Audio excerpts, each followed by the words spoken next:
先请我们跟两座讲座一起合影拍照。对，OK， 好，这个可以吗？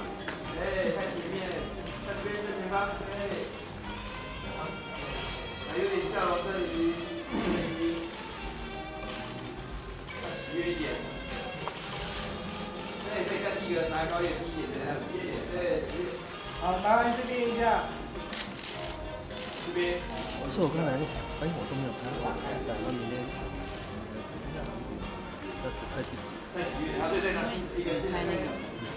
因为别的媒体是这样，他们看他们很难讲。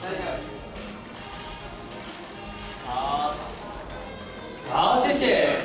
来，恭喜双获奖，请留步。对，我们因为只有40秒时间，很多得奖者都会觉得哇，讲的时间不太够。不过亮哥你一定没有这个问题，你有80秒可以讲。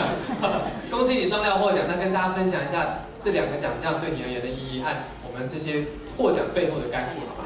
好，这个节目是在2007年，也就是96年开播的，到现在连续4年都入围，然后得了4座奖，对我来讲真的是非常的开心。我非常要谢谢正声广播公司，因为我不是本科系的，然后23年前公司给我这个机会，让我走进广播，那真的很感谢，还有所有参与这个节目的音乐家、音乐工作者，谢谢正声，没有正声就不会有今天获得的第10跟第11座的金钟奖，谢谢大家，谢谢。